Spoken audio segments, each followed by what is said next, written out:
naisip ko na dahil ang issue nga ay issue kung tama ba yung pag-aaresto kay Presidente Duterte, kinakailangan din may Pilipino dyan. Hindi naman ako kinakailangan yung maging abogado yon.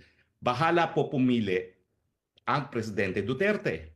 Pero ako po ha, miski ako'y piliin ni Presidente Duterte, kung ayaw ni BP Sara at ang gusto ni BP Sara mas iba mag-represent, ma'am, that's your call. Hindi ko naman pagpipilitan ng sarili ko, at kung ako ay i-request ni PRRD, importante rin na i-endorso ako at i-request din ako ni VP Sara. Kasi nga, alam niyo naman ang kwento ng buhay ko, no? Talaga namang ako'y tagasunod ni VP Sara, susunod ako sa sasabihin ni VP Sara. At yan po ay walang halong kaplastikan. That's true. Eh kita nyo nga, sumunod ako sa kanya sa unit team. Ano nangyari? So susunod ako kung ano ang sasabihin niya sa akin. Bagamat, nung nag-usap kami, sabi ko kasi minsan nakatakot ako sa iyo eh. Kaya minsan may mga gusto kang gawin na sa tingin ko hindi ko sang-ayon, hindi ako makapagsalita, no? Hindi ko sasabihin ko ano yan. Pero may dalawang bagay na ngayon lang nangyari na sumunod ako sa kanya. Pero alam ko na hindi dapat, no?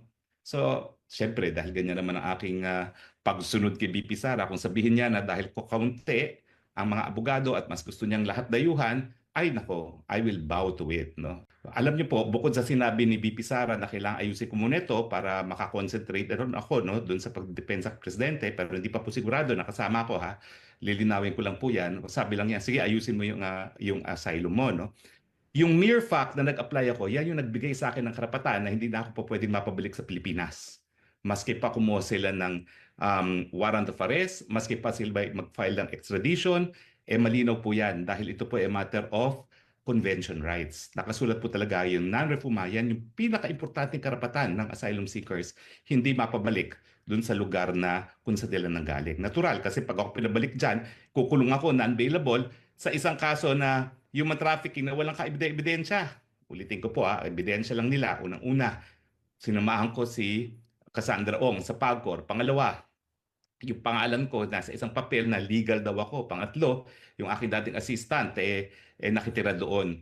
Ang kailangan nilang pruwebahan sa syndicated trafficking na ako ay may recruit. Ang purpose ko ay para pagsamantalahan ng kanilang labor, no? At pangatlo, ginamit ko ng pananakot o kaya naman intimidation, no? Tapos kung conspiracy naman, anong ebidensya ng conspiracy? Dapat magpakita talaga na nagkaroon kami ng pagkakaisang layunin. At yun nga ay gumawa ng krimen na syndicated trafficking. Sa akin, yung pendency ng complaint sa DOJ at kung isasampa nila sa korte, yan ang pinakamalakas na ebidensya ng political persecution dahil yan ay pagsampa ng kaso na walang basihan, ang tawag po dyan, unjust prosecution. Pero kanina po, ako rin po, galing dito sa lugar kung nasaan ako ngayon, ay napanood ko ang press conference ni VP Sara.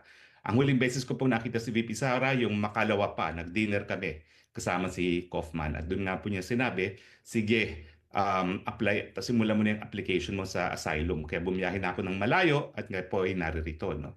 Pwede ko lumabas, kaya lang po kung magbabalik-balik ako sa Dahig, 4 hours each way.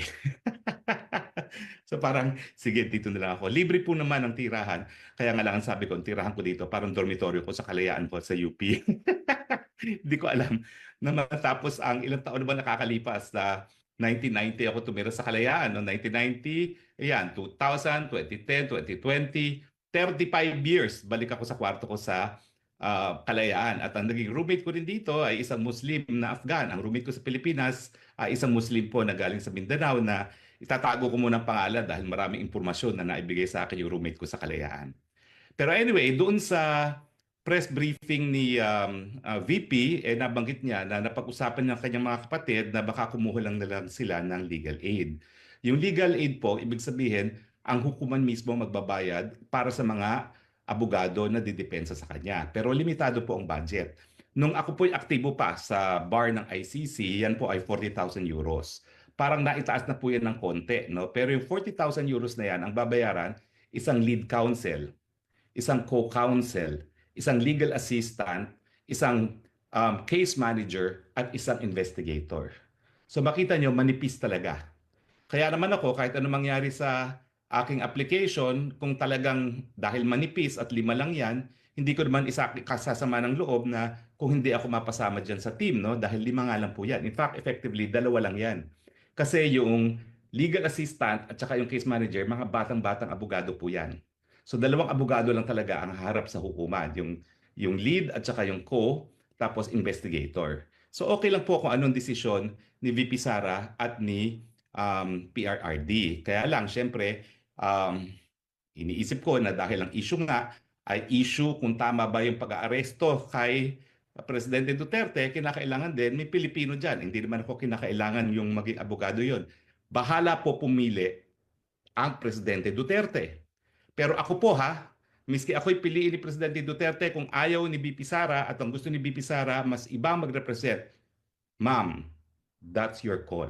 Hindi ko naman pagpipilitan ng sarili ko, at kung ako ay i-request ni PRRD, importante rin na i-endorso ko at i-request din ako ni VP Sara. Kasi nga, alam niyo naman ang kwento ng buhay ko, no? Talaga namang ako'y tagasunod ni VP Sara, susunod ako sa sasabihin ni VP Sara. At yan po ay walang halong kaplastikan. That's true. Kita nyo nga, sumunod ako sa kanya sa unit team. Ano nangyari? So susunod ako kung ano ang sasabihin niya sa akin. Bagamat, nung nag-usap kami, sabi ko, kasi minsan nakatakot ako sa iyo kaya minsan may mga gusto kang gawin na sa tingin ko, hindi ko sang-ayon, hindi ako makapagsalita, no? Hindi ko sasabihin ko ano yan. Pero may 2 bagay na ngayon lang nangyari na sumunod ako sa kanya, pero alam ko na hindi dapat, no? So, syempre, dahil ganyan naman ang aking pagsunod kay BP Sara, kung sabihin niya na dahil ko kaunti ang mga abogado at mas gusto niyang lahat dayuhan, ay nako, I will bow to it, no? At intindihin na lang natin, no, na hindi lang naman si PRRD talaga ang dapat magdesisyon, kundi si BP Sara din, no? Dahil siya naman ay anak na abogada rin. So, yun lang po ang makukuha sa legal aid. Lead counsel, co-counsel, legal assistant na bata rin, case manager na bata din, at investigator. Now, pwede humingi ng additional, pero yung mga more complicated cases, usually ang dinadagdag lang, additional investigators. So pagdating sa legal, 2 lang talaga, yung si lead counsel at si co-counsel. So hayaan po natin silang magdesisyon, no? Although nagpapasalamat po ako doon sa napakadaming nagbibigay ng suporta sa akin, maraming na-disappoint.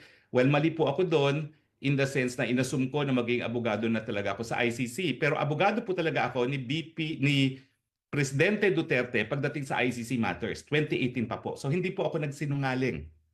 Hindi po ako nagsinungaling, talagang abogado na ako ni Presidente Duterte on ICC matters mula pa po ng 2018. Ang problema po, yung mga ibang supporters ni PRRD, binaliwala lahat ng sinabi ko dahil sabi nila, imposibleng mangyari yan na makakarating si PRRD sa ICC. So lahat po ng mga nagsabing imposible yan, alam po nila kung sino sila, at sila naman po yung napakalapit din kay Presidente. Need I say it? Pero I told you so. So anyway, yun lang pong makukuha sa legal aid. Now, hindi rin po automatic yan Mag-iimbestiga pa ang ICC at titignan nila yung kita ni Presidente. Wala naman siyang kita, pension lang. Ang sabi ko nga, ang pension niyan, mga 300,000 at most.